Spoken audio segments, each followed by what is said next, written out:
Hey, what's up, everybody? Jason from Straight Edge Knives. We're here at Shotshow 2024. I'm here with Craig, General Manager at Tops Knives. Yep. Awesome dude. Knife designer extraordinaire. Something like that. Oh, did you design any of these on the table? Not this year, no. Okay. No. Well, we're going to break this up into two videos, guys. There's a lot of prototypes this year, which is awesome. Really cool blades. And so this first video, we're going to concentrate on, I guess, what we call the mini series, so to speak. Yeah. So. So a couple of things going on here. We've got 3 knives that are actually miniature versions of full-size models. The El Chete, for example. Little guy. I don't even remember what the overall on this was, but it ended up being like 7 or so inches overall. So it's almost not a mini Chete. It's all. But it is just, it's the Chete, just smaller. Yeah. We opened up the space here to fit your index finger. We're kind of just playing around with this concept. We're not necessarily sure that we want to do like full normal production runs of these miniature versions. It might just be for fun. It might just be limited editions. We're not sure. But yeah. The idea basically just, it hit Leo one year. He's like, hey, let's do this. And then I think we ended up putting them on we cut out some out of wood, and then we just put them on a Christmas tree as like decorations. But it kind of stuck in his head like, I actually want to do that. And so this year we're just going to give it a shot. So El Chete, we're trying to keep the same finishes, the same materials. So it's midnight bronze still, green canvas micarta. The only difference is it doesn't have the stacked handle because that would be too thick. Yeah. But otherwise, that is just a small El Chete. I mean, it looks identical. I mean, it is, yeah. Yeah. Yeah, it's basically a scaled, like 2 scale, reduced in size instead of trying to adjust here and there. It's just we scaled it down, opened up the handle a little bit to fit your fingers okay. I mean, it's still beefy because what is still that? 3/16. 3/16 thick. And yeah. Let's see that still. I think if you even extended this out a little bit to give it almost this should be a legit full size knife. Yeah, it wouldn't be bad at all. Yeah, it'd be a pretty sweet little cleaver. Yeah. So another one. Speaking of cleavers, the other one that we did was El Chapo. So it's a white background there. This is literally just a smaller version of El Chapo. Yeah. This one I feel like, I have medium to large sized hands, and this one feels pretty good to me. Be careful catching your finger right there. Oh, yeah. But it is, it's a cleaver. It is El Chapo, smaller. So sniper gray Cerakote, black canvas micarta handles.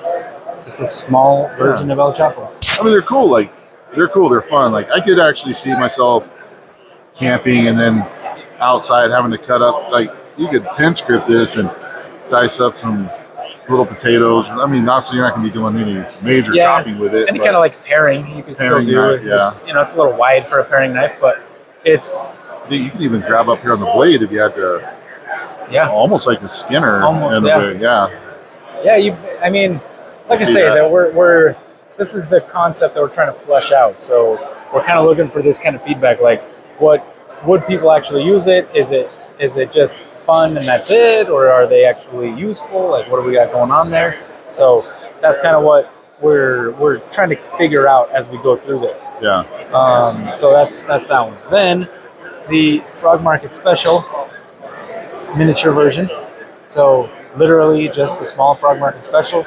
This one, I think, just because the shape of the handle is so basic to begin with, this one probably scaled the easiest. Yeah. These we had to adjust a little bit just so fingers would kind of fit. But this one didn't have finger grooves to begin with. It was kind of almost a coffin type handle.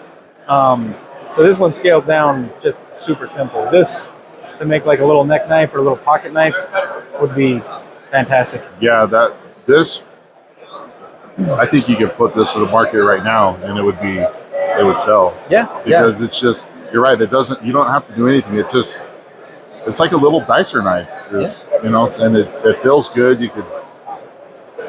This would definitely be, you could put this up for sale today and it would sell. Yeah, it's scaled because it's such a simple design to begin with. It's scaled so easily.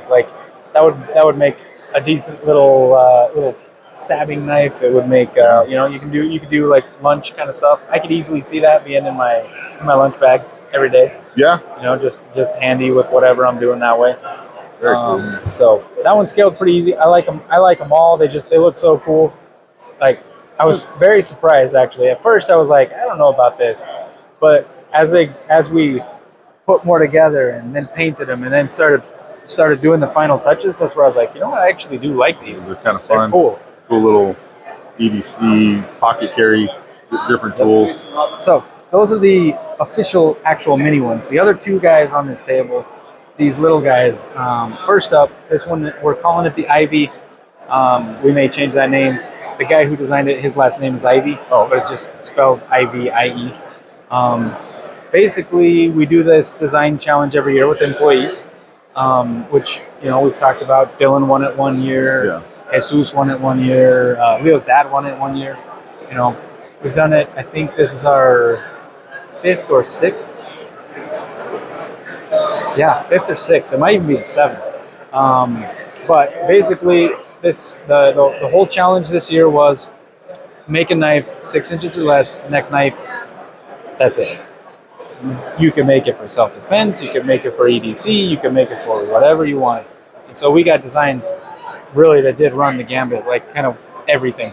And this one was one of the ones that we liked the best. I mean, obviously this one won overall. But like I say, every year it's getting harder and harder. We had easily 5, 6 designs that were like really good. We could easily have made into knives, but we can only pick the one. Yeah. So, simple kind of Warncliffe design. The handle's very similar, actually, to an older model we had called the M1 Subcompact. So the guy that designed it, his initial design, he's always kind of imagined this as a larger knife. But for the design challenge, he's like, whatever, I'll try it. And so he scaled it down, did this. So we made a little adjustments here and there, but pretty close to his original drawing. And for a little 2-finger neck knife, kind of utility style blade, man, all day, every day, this is good. And it's beefy all the way through to the tip, so you wouldn't have to worry about breaking that tip off or anything. But I wouldn't want to be cut by this thing. Yeah. I bet you this thing would not leave it would leave a nasty channel wound. This is cool though. It's like, again, because it's beefy, but it's still light. You can carry it around your neck all day. I posted a picture of this, and Justin was like, "Show me that Ivy." Justin Barnes was like, "Show me that Ivy." Right on. So yeah, he's excited about this one for sure. It's cool. I think a lot of people will be that. A lot of people like this design. Actually, this design's grown on me quite a bit too. I'm starting to realize how useful it is for EDC in particular. That size and that style of blade for your EDC. Like most of what you're cutting is small things, packages, strap material. Whatever it is you do on a daily basis. That kind of thing is a lot of it's pull cuts, and that straight blade, that's great for that. Some of the self-defense trainings out there, like Adam Boyce does the Marshall Blade Concepts. Mm-hmm. They use a lot of straight blades like that too. You get a good force multiplier. Kind of a modified Warncliffe in his blade design, right? Yep. So great little design. Then we got last but not least, I'm going to show you.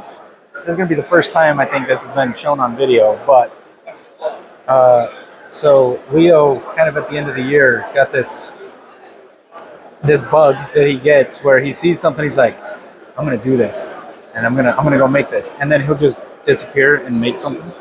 And so there was basically he started working on 1 or 2 of these, and this is a custom one that he made for me.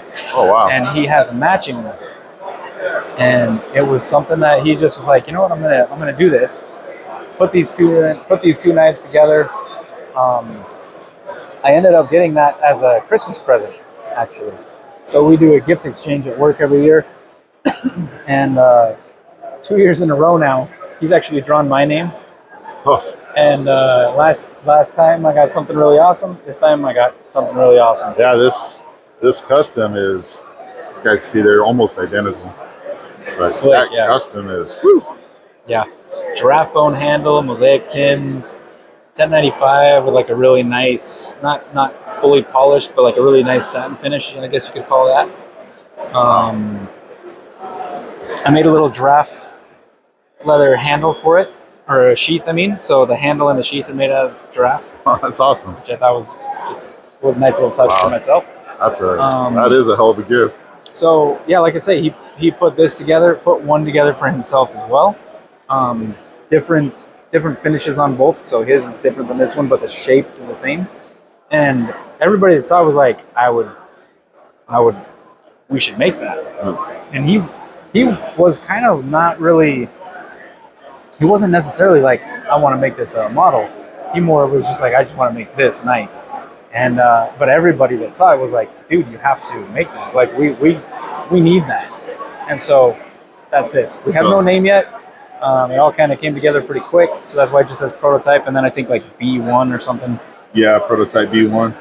Yeah. So that's just so we can keep it straight after the show. Like when people say, "Oh, I like that prototype," well, which one? This is like almost like a little mini fillet knife, or somebody over there said like boning knife, like a small boning knife. But geez, man, as a boning knife, it would be great. As a self-defense EDC, would be great.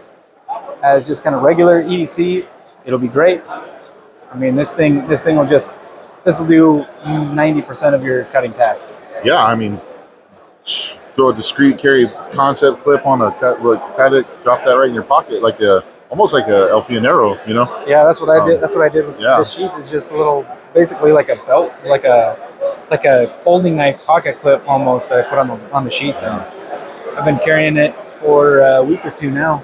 I mean, dude, this should almost be your new mini kitchen collection right here. Yeah, right. You know, take the frog market in this, like, yeah, this is really cool. Like, and that point that's a nasty little point. Oh yeah, yeah. Seriously, I see this as a boning knife. I see this being crazy. Yeah, as long as you're not cutting the larger chunks of meat, if you're really just trying to get in and do the little fine work and clean stuff out, that'll do the job. Yeah, for sure. Well, Craig, I know you're a busy guy, and I don't want to take up too much of your time. Guys, we will be doing another video this week going over the larger prototypes, so that way look for that video as well. But a lot of people want to see these, so I don't want to take up too much of the time. So I appreciate you sitting down with me and talking about them. It's always good to see you. Always a pleasure seeing you, man. Yep, appreciate Hanging out. So cool. All right, guys, we'll be back with more content. Stay safe, stay sharp, and go check out topsknives.com, topscustomshop.com, Tops Daily Grind. Listen to the podcast. Yes, nailed it. Got them all. All right, guys. Thank you. Okay, thank you.